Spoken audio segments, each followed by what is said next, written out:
Hello दोस्तों, कैसे हो आप लोग। उम्मीद है कि अच्छी होगे, मज़े कर रहे होगे। आज के इस वीडियो में हम क्लास 10th मैथ सब्जेक्ट का प्रश्नावली 9.1 देखने वाले हैं। आप तो देखो, प्रश्न कह रहा है कि भूमि के एक बिंदु से एक 20 मीटर ऊंचे भवन के शिखर पर लगी एक संचार मीनार के तल और शिखर के उन्नयन कोण क्रमशः 45 और 60 अंश हैं। मीनार की हाइट बतानी है।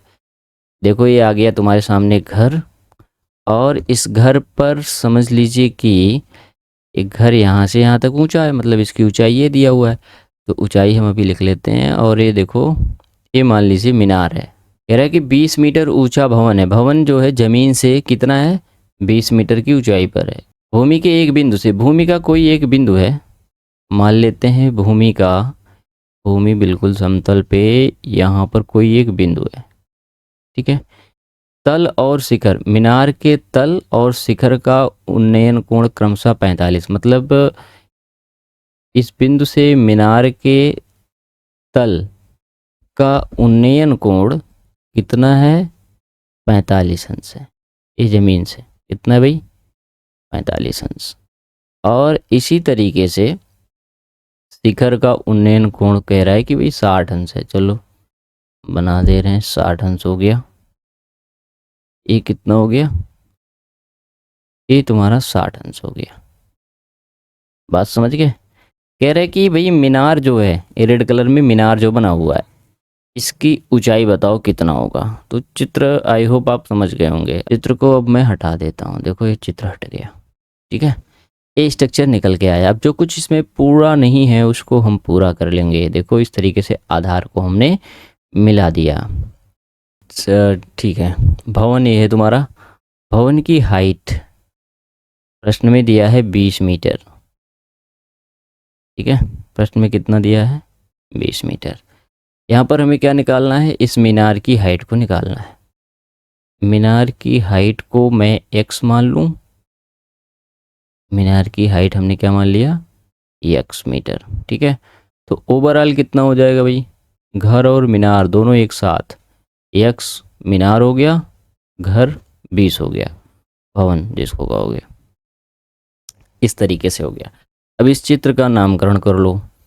ए बी, इस बिंदु का नाम रखो C, और ऊपर वाले बिंदु का नाम D, ठीक है। यहाँ पर देखो, सबसे पहले हम चित्र ABC में काम करेंगे। ए आपका 90 डिग्री जैसा कि दिख ही रहा है।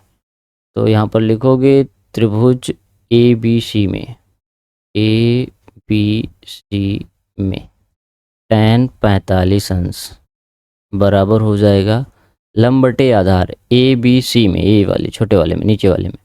तो लंब हो जाएगा तुम्हारा BC बटे आधार हो जाएगा AB, ठीक है। BC की वैल्यू दिया हुआ है प्रश्न में 20, और AB के बारे में हमें कुछ नहीं पता, तो AB को हम ऐसे ही रखेंगे। और tan 45 की वैल्यू हमें पता है 1 होती है ना। तो 20 डिवाइड बाई AB, मतलब 20 डिवाइड बाई AB। AB को उधर भेज दो, AB इक्वल टू 20 माने 20 मीटर। AB बराबर कितना आ गया भाई, 20 मीटर, ठीक है। मतलब ये जो आधार है AB, ये कितना है, 20 मीटर, ठीक है। इसको हम इक्वेशन 1 बनाकर चलेंगे, क्योंकि इसकी ज़रूरत आगे पड़ने वाली है। अब हम दूसरा वाला त्रिभुज लेंगे, कौन सा, ABD, ये बड़ा वाला, जिसमें मीनार भी शामिल हो जाएगा।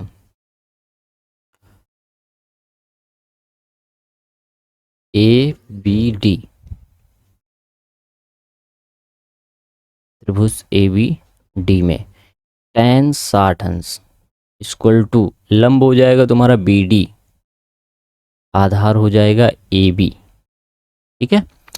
tan 60 की वैल्यू हम सभी को पता है कितनी होती है, √3 इक्वल टू BD पूरा x प्लस 20 है, x plus 20 divide by AB को एज इट इज़ रख दो। AB की वैल्यू जैसा कि तुम्हें पता है 20 मीटर है, तो इसलिए हम AB की वैल्यू यहाँ पर 20 मीटर ले लेंगे, ठीक है। तो समीकरण एक से AB का मान रखने पर, AB का मान रखने पर, देखो दोबारा ज़रूरत पड़ गई ए बी की, इसलिए उसको हमने समीकरण 1 बना लिया था।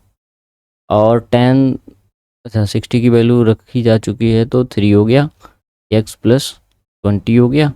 ए बी की वैल्यू कितनी है 20, तो 20 हो गया, इसको इधर भेज दो। x प्लस 20 यहाँ बचेगा। फाइनली हमें x की वैल्यू ही निकालनी है ना, तो x को एक साइड करेंगे, बाकी चीज़ें अदर साइड कर देंगे। तो यहाँ पर 20√3 माइनस में 20 आएगा, ये वाला इधर आ जाएगा, इक्वल टू x। इन दोनों में से 20 कॉमन ले लो आप। यहाँ पर देखो √3 माइनस 1 बचेगा, इक्वल टू x। तो x की वैल्यू इतनी आ जा रही है ना। अब √3 की वैल्यू आपको रखनी है तो रख लो, रख के सॉल्व कर लो, जो आएगा फाइनल आंसर वही हो जाएगा। यहाँ पर भी आप छोड़ सकते हो। ओके, तो इतना मीटर, मैंने टावर की ऊंचाई, टावर की ऊंचाई x बराबर 20 करने में 3 माइनस 1 मीटर है। ठीक है, इस तरीके से इसका आंसर फाइनल होता है। तो आई होप ये क्वेश्चन आपको समझ में आया होगा, और आपको वीडियो कैसा लगा हमें ज़रूर बताना। ठीक है,